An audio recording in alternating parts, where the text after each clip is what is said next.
Assalamualaikum warahmatullahi wabarakatuh. Perkenalkan, nama saya Muhammad Ramadan dengan NPM 231501004. Pada video kali ini saya akan mempresentasikan tugas mata kuliah keamanan sistem informasi mengenai eksplorasi fitur VPN pada FFsense.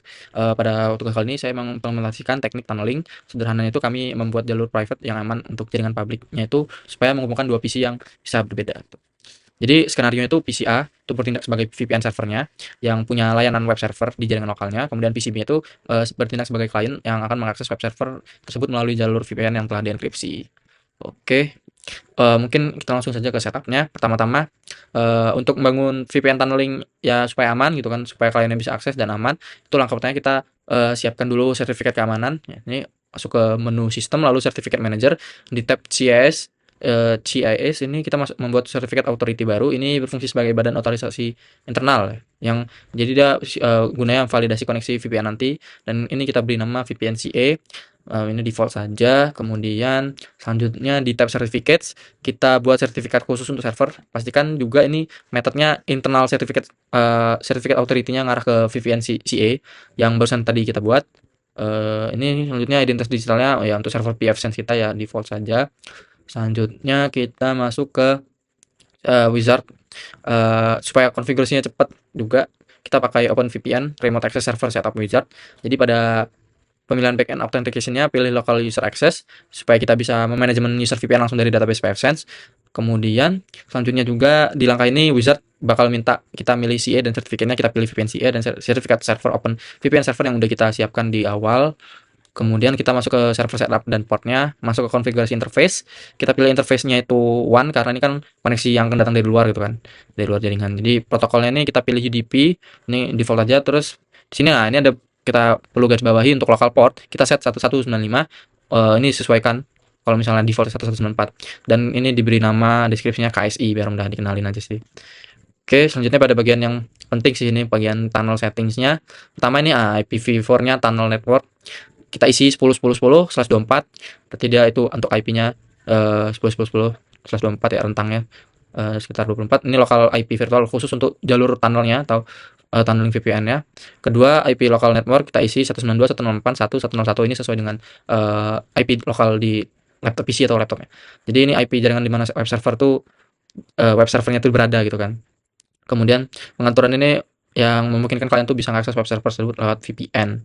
Setelah wizard selesai, kita verifikasi firewall. Di tab 1 ini pastiin semuanya itu udah terbentuk role baru yang ngizinin traffic masuk ke port si OpenVPN tadi.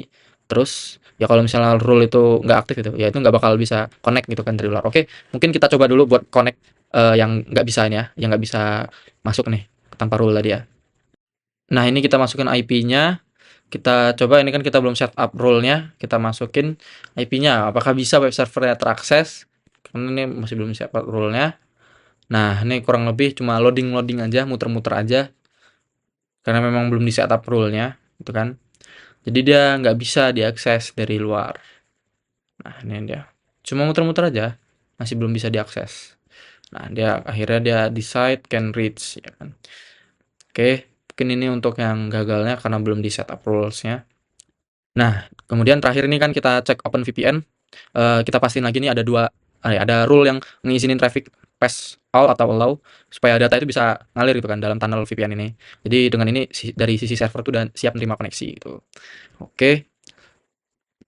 Selanjutnya tuh setelah server ini dikonfigurasi, selanjutnya tuh adalah manajemen. Ya, ini usernya manajemen pengguna, masuk ke menu sistem user management. Sini kita perlu nambahin user yang diizinin buat ngakses VPN, kayak klik tombol add lalu tambah buat user, masukkan passwordnya bla bla bla. Ini kita buat biasa-biasa aja. Kemudian untuk selanjutnya ini untuk mudahin instalasi di sisi lain, kita pakai fitur client export utility di mana ini menu VPN, OpenVPN client export. Ini kita pastiin remote access servernya ngarah ke server VPN yang kita buat tadi gitu kan. Scroll ke bagian bawah, cari user 1 tadi. Di sebelah kanan pilih installer yang sesuai dengan perangkat klien. Kemudian karena ini kliennya pakai Windows 10 atau 11, kita download current Windows installernya yang 64 bit ya. Ya, laptop zaman sekarang kan pasti udah 10 11 jadi nggak mungkin pakai yang 32 bit. Jadi kami download installer yang 64 bit. Ini udah otomatis berisi sertifikat dan konfigurasi segala macam. Sekarang berlari ke PC kliennya, setelah file install tadi diinstal, kita coba jalanin aplikasi OpenVPN yang versi graphical interface. Kita klik pada icon ini taskbar, pilih connect, lalu muncul ini ada window yang kebuka. Nah, ini kita masukin username-nya user 1, passwordnya tadi 1 di yang kita daftarin di pfSense sebelumnya. Oke. Di sini kita bisa mantau proses handshake dan enkripsi melalui jendela. Di sini ada lognya kan ya. kita tunggu dulu beberapa saat sampai selesai. Kalau misalnya udah bener ya ini harusnya connected. Nah, ini udah connect. Oke, sudah connected. Kita tes untuk buktiin bahwa tunnel ini benar-benar terbentuk dan connect itu kita masuk ke CMD, kita ketik IP config. Nah, ini kita perhatiin pada adapter VPN tab Windows. Lihat dari sisi kliennya kan dapat IP-nya 10.10.2 nih. Nah, jadi buktiin bahwa kliennya sudah berhasil masuk dalam jaringan virtual atau tunneling yang kita buat tadi ya. Langkah terakhir kita cek konektivitasnya dengan ngelakuin ping ke IP pasangan dalam tunnel yang 10.10.3. Oke. Oke, yang pertama ini pertama kali ini dia bakal RTO dulu, bakal request timeout panen pertama kali. Kita coba lagi. Nah, ini waktu dari coba lagi dia bakal sukses ya. Oke, untuk pingnya mendapatkan semua balasan atau reply, jadi aman koneksi kedua PC ini melalui internet sudah terhubung dengan sukses. Dengan koneksi VPN-nya kita bisa mengakses server lokal kita dengan aman meskipun berbeda jaringan gitu. Oke, nah ini kita cek untuk apakah memang benar-benar sudah masuk tunnelingnya atau belum. Kita dari PC sebelahnya, dari laptop ya lebih tepatnya. Oke, setelah tes berhasil, ping kita masuk ke browser, kita ketik IP address-nya itu 10.10.3. Oke, masuk. Nah, ini bisa lihat nih kan laman default dari web server Laragon nih berhasil dibuka ya kan. Cepat sih dia langsung masuk gitu kan, nggak pakai loading karena memang sudah connect gitu, tunnelnya berhasil. Dibuktiin bahwa port 80 atau HTTP ini udah bisa diakses melalui tunneling VPN yang transkripsi dan ada tanpa hambatan firewall juga sih bisa dibilang. Oke, itu kurang lebih inilah yang bisa kami lakuin. Nah, ini ada salah satu contoh yang halaman FOSI-FT ini bisa dibuka kan. Kayak PC klien ini sudah berada di luar jaringan lokal seolah-olah sedang berada di satu jaringan kabel dengan server gitu. Mungkin untuk hasilnya seperti itu kurang lebih sudah berhasil. Jadi konfigurasi OpenVPN pada pfSense ini berhasil menghubungkan dua PC yang terpisah dengan jarak aman, tunnelingnya itu berjalan lancar, dan layanan web servernya juga dapat diakses secara private gitu. Sekian presentasi tugas dari kelompok saya. Saya ucapkan terima kasih. Saya mohon maaf bila ada salah kata.